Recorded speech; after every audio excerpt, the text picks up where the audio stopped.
뉴스의 진수를 보여주는 인터뷰. 뉴 진수. 추석 연휴 가족과 즐거운 시간 보낼 때 빠지지 않는 게 명절 음식입니다.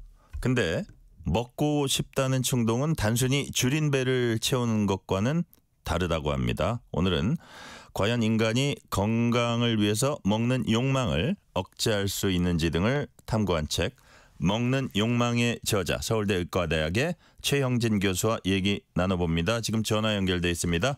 최형진 교수님 안녕하세요. 안녕하세요. 최형진입니다. 와, 이 연휴에 진짜 귀한 시간 내주셨어요. 감사드립니다. 예, 감사합니다. 자, 교수님 먹는 욕망이라는 책 부제를 보니까 당신은 본능을 이길 수 있는가? 부제도 멋있어요. 먹는 욕망도 멋있는데. 자, 명절에도 그렇고 평소에도 이런저런 음식 많이 먹습니다. 저희가. 그러니까 우리 뇌와 음식이 어떻게 연결되는지 흥미롭고요. 일단 이 책을 교수님께서 쓰게 되신 어떤 문제의식이랄까 계기는 무엇이었습니까? 네. 저는 예전에는 내분비내과에서 대학병원에서 진료를 했습니다. 네네. 그때 수많은 이제 사람들이 이제 당뇨병이나 아니면 심혈관 질환 이런 걸로 고통을 받는 걸 봤는데요. 예. 그때 느꼈던 게 이분들이 먹는 욕망 때문에 결국 이렇게 당도 올라가고 심혈관 질환도 생기구나 이런 생각이 들어서 네. 한 10년 전에는 이제 이 먹는 욕망을 연구하는 데 집중하려고 서울의대 해부학교실로 와서 이 연구를 했습니다. 그래서 10년 동안 먹는 욕망을 연구해 오면서 다양한 측면을 생각해보고 연구하고 했었는데요. 그걸 모아서 책으로 내보게 되었습니다.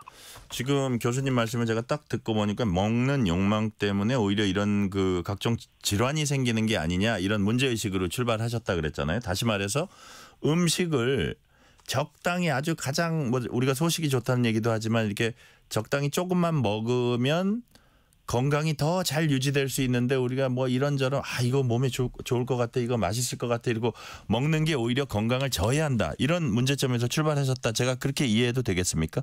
예, 맞습니다. 네. 자, 먹고 싶다는 충동은 단순히 배고픔과는 다른 차원이라고 이제 책에서 언급하셨습니다.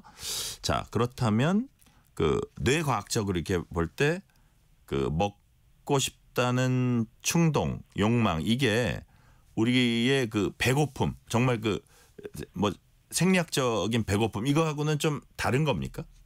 네. 그러니까 먹는 욕망은 우리를 지금까지 살아있게 만든 그리고 수억 년 동안 우리를 이끌어온 좋은 힘이죠. 네. 그런데 아까 얘기하신 대로 배고픔. 배고픔은 잘 생각해보면 에너지가 부족할 때 그 부족한 걸 느끼는 그런 느낌이거든요. 내가 에너지가 필요하다. 배고프다.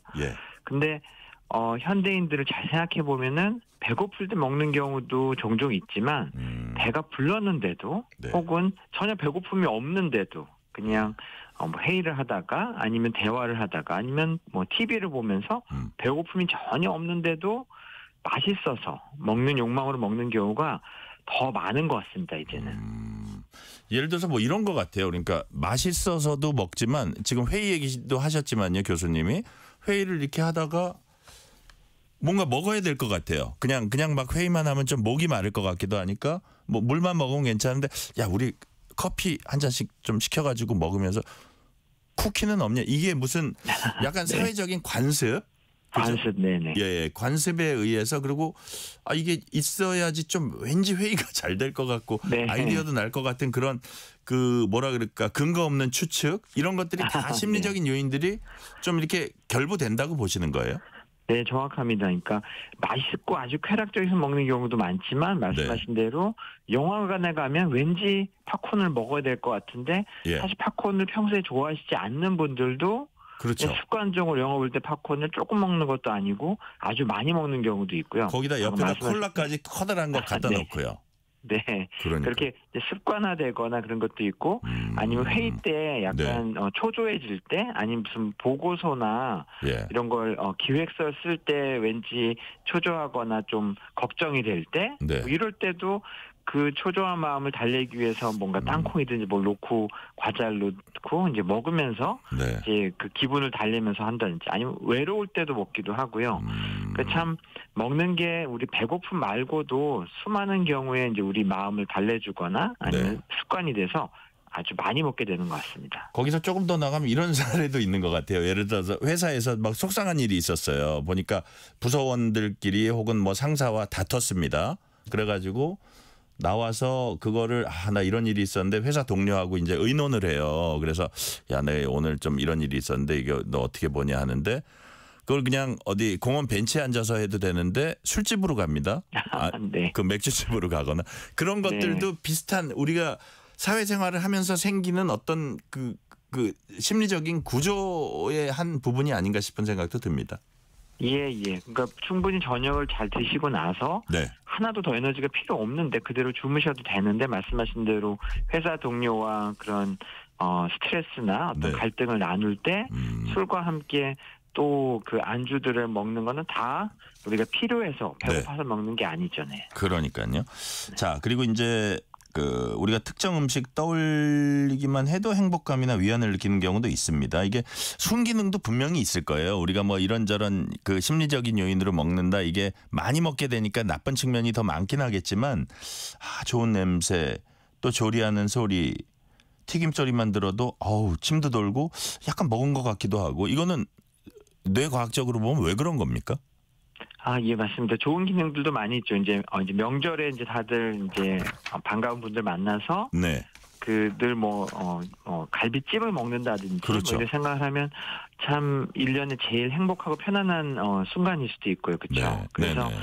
음식이라는 게 이제 에너지가 필요해서가 아니라 그 이상의 이제 좋은 역할들도 많이 있어서 사회적 관계, 편안함, 따뜻함, 행복 다양한 거를 이루고 있는 것 같습니다. 그래요. 문제는 네.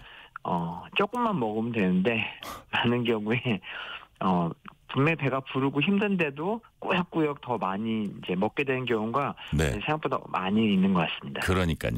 약간 긍정적인 질문 하나 더 드려보면 우리가 이제 먹는 욕망에서 강조하신 부분 중에 하나가 기억과 음식의 연결 이런 부분도 있는데 자, 우리가 어린 시절에 엄마가 많이 해줬던 음식 그게 뭐 어떻게 보면 그 옛날이기 때문에 뭐 대단한 그런 화려한 음식은 아니지만 그게 기억이 나고 그거를 나이 들어서도 계속 먹게 되고 이런 경우가 많거든요.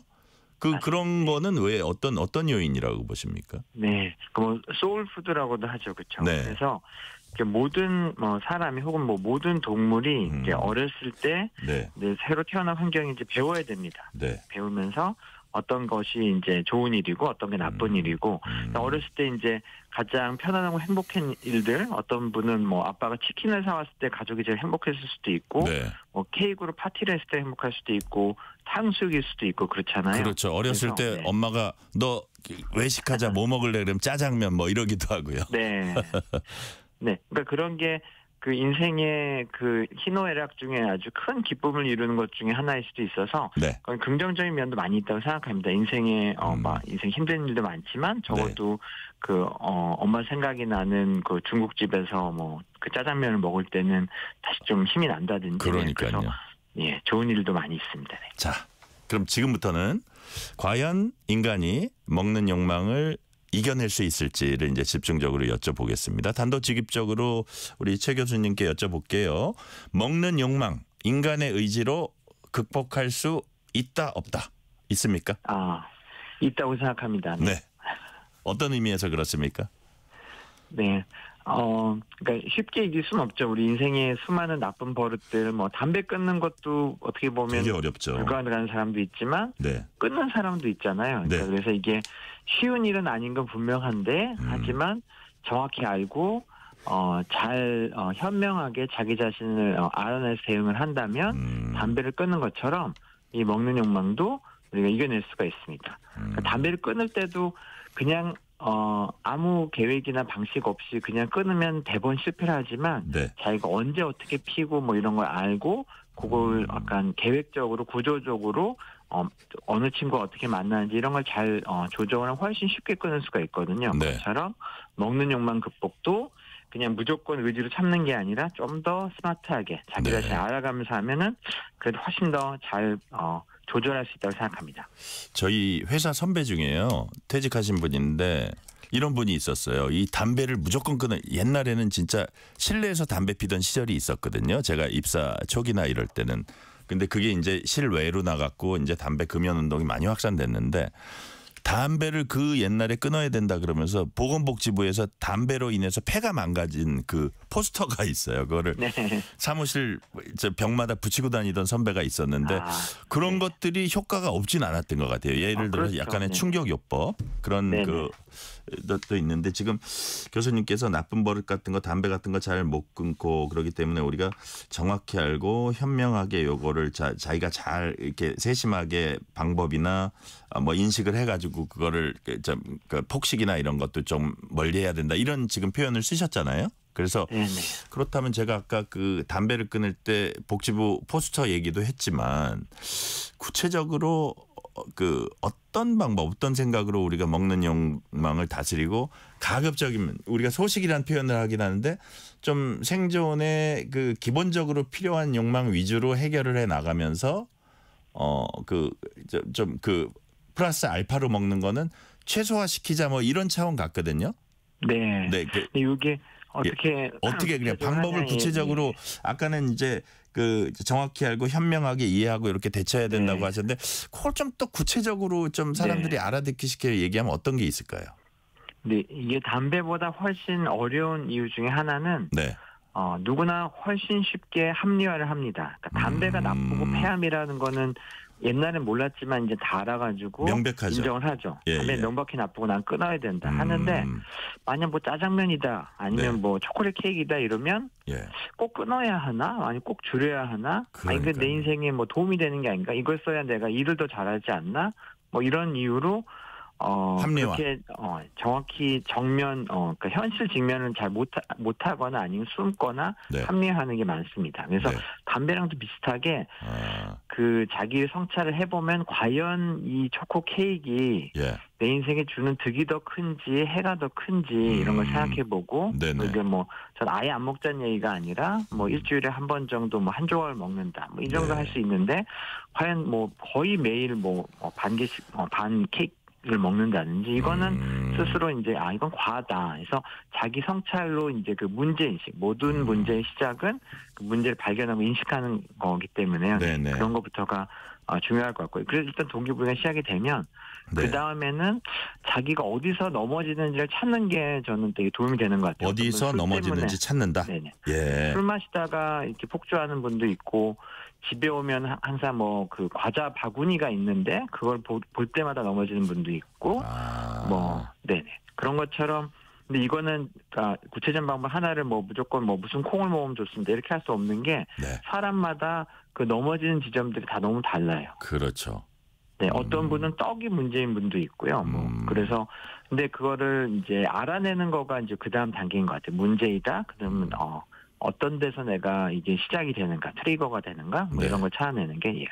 그래서 교수님 이렇게 책이나 이런 데서 보면 예를 들어서 아주 그 대기업에서 아주 유능한 어떤 그 임원이었는데 그분이 이렇게 뭐 음식을 이렇게 대하는 태도라든지 이런 데서 보면은 정말 그때 그건 전혀 차원이 다르다 뭐 이런 네. 얘기들도 있고요. 그래서 자 그렇다면 요런 부분은 어때요? 이게 좀 비슷한 연관되는 질문이라고 생각을 하는데 폭식 그로 인한 질병이 이제 사회 문제가 되고 개인적으로도 건강에 큰 이제 부담이 되는 거잖아요. 그래서 요게 뇌과학적으로 봤을 때 이걸 예방하거나 다스릴 방법은 아까 말씀하신 대로 자기의 어떤 그 약점, 자기가 넘어지는 그 부분을 정확히 파악하고 좀 구체적이고 실현 가능한 계획을 세운 뭐 그런 게 좀 필요하다고 보시는 건가요? 네네. 아까 과자 바구니를 없앤다든지 예, 아니면 퇴근길에 늘 어느 빵집 앞을 지나갈 때마다 못 참다면 퇴근길을 다른 길로 돌아오면 되거든요. 다른 길로. 아니면 야식이 문제인 분은 일찍 잠들면 돼요. 뭐 여러 가지 그러니까 그런 유혹이 자기의 찾아오는 약점 속을 푸는 게 부분을 아니라 반전시킬 수 있는 방법을 각자 좀 구체적인 방법을 찾아야 된다는 말씀 같아요. 그렇죠. 유혹을 다 맞이한 다음에 유혹을 찾는 게 아니라 유혹 자체가 발생하지 않게 하는 게 여러 방법들이 있거든요. 네네. 자, 유혹 자체가 발생하지 않게 유혹 앞에서 그거를 끊는다. 예를 들어서 우리가 담배를 끊으려 그럴 때 담배를 아예 그냥 쓰레기통에다 보로채로 갖다 버리고 보이지 않게 해도 남이 피는 거 보면 다시 또 무너지고 하는데 그래도 어쨌든 그런 방법을 해야 된다. 네. 담배를 손에 쥐고 안 피기 너무 어려울 거예요 아마. 자, 잘 알겠고요. 자. 그리고 이런 부분, 이제 우리가 어떻게 요거를 극복할 수 있느냐는 부분에서 약간 좀 주제를 살짝 그 포인트를 돌려서 추석 명절 되면 우리가 송편, 전, 갈비찜 이런 기름지고 달콤한 음식 많이 먹게 됩니다. 또 꼭 명절이 아니더라도 그런데 좀 이렇게 이 침이 돌고 이게 약간 어떻게 보면 뇌가 반응을 하고 그러는데 이런 고칼로리 음식에 자꾸 사람들이 이렇게 끌리게 되는 어떤 요인이 있습니까? 그 왜 그럴까요? 네. 그러니까 뭐 생물학적으로는 수억 년 전부터 그런 고칼로리 아니면 이 뭐 탄수화물이 많은 음식들에 대해서 강력히 끌리고 먹을 수 있을 만큼 최대한 먹게 하는 그런 신경회로 그런 기전이 있는 동물만 살아남았던 것 같아요. 그런 걸 열심히 안 하면 그냥 굶어 죽으니까. 네, 그래서 이게 맛있고 땡기고 행복하고 많이 먹고 싶은 건 당연하긴 합니다. 네, 그래서 그런 기능이 있는데 그게 더 위험한 거죠. 네. 그게 이제 하나의 위험하다 이렇게 보시는 거죠. 그리고 이제 우리가 과식 또는 과식 후에 느껴지는 불편함이 있습니다. 그런데도 식욕 조절이 안 되고 자꾸 그 습관적으로 과식을 하는 그런 이유는 또 뭐라고 이게 분석을 하고 계세요? 네. 그러니까 어떤 분들은 과식을 하지 않아요. 그러니까 먹다가 좀 배불러지면 그냥 평화롭게 숟가락을 놓고 멈추는 분도 있고요.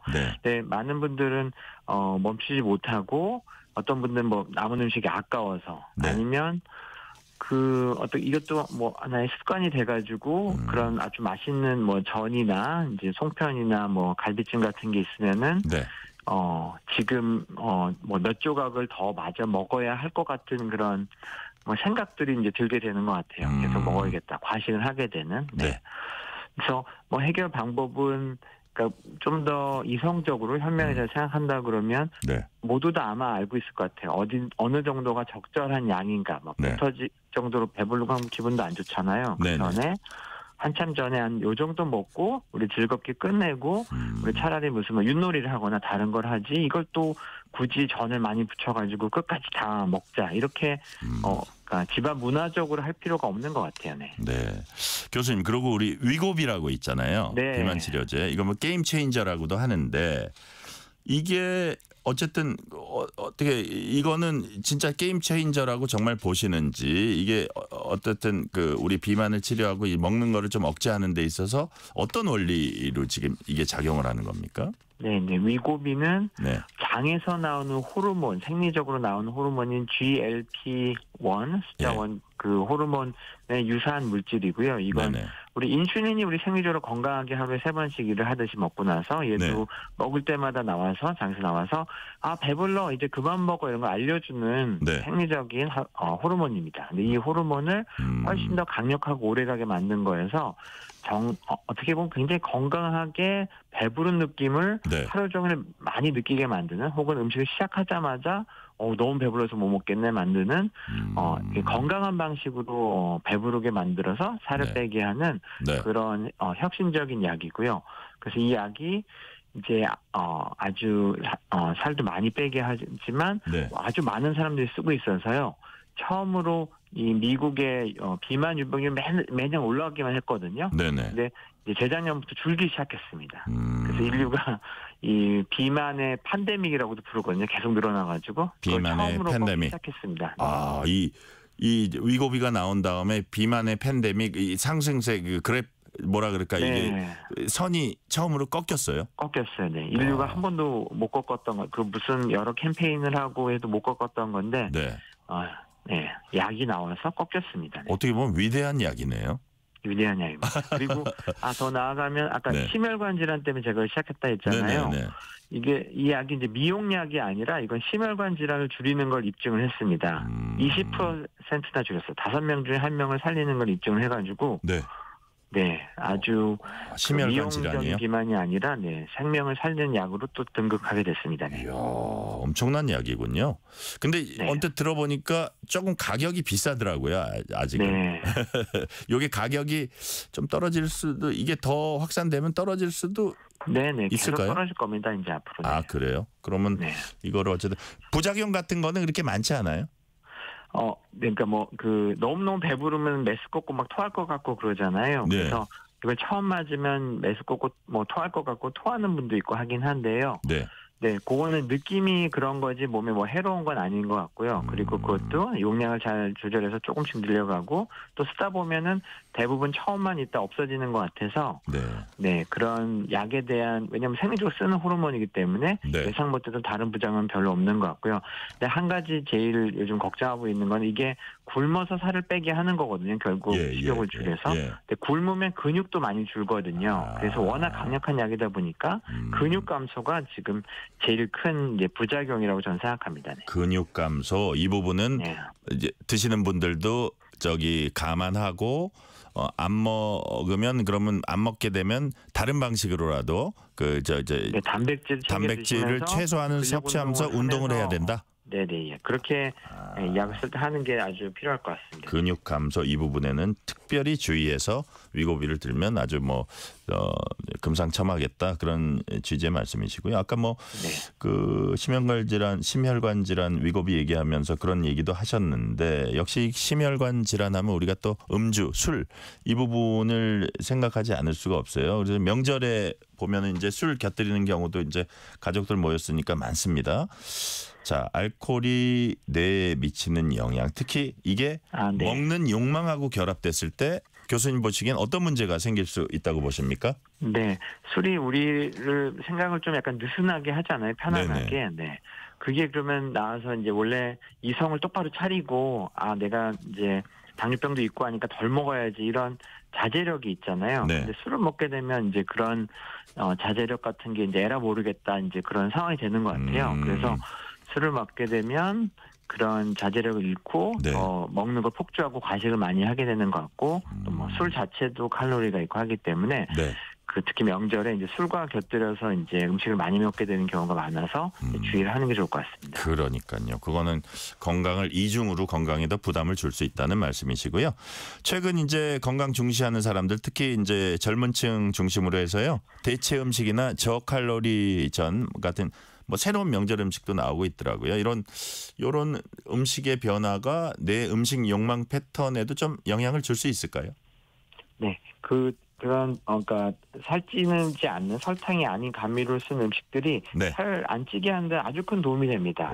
제로 콜라나 이런 걸 먹으면 살을 거의 안 찌고요. 좋은데 걔네도 똑같이 달고 쾌락적이기 때문에 그런 단맛에 대한 중독적인 성향은 똑같이 심해질 수 있기 때문에 아주 권장할 만한 건 아니지만 그래도 설탕이 들어간 과자보다는 저는 훨씬 더 권장하고 있습니다. 그러니까요. 지금 교수님 말씀을 들으니까 일부 권장은 하지만 이렇다고 해서 방심할 건 아니다. 이런 취지를 제가 느꼈습니다. 자, 교수님 마지막 질문 드릴게요. 먹는 욕망 이 책의 주제로 다시 돌아와서 먹는 욕망을 지혜롭게 다스리고 건강하게 살기 위해선 어떻게 해야 하는지 마지막으로 한 말씀 해주세요. 예.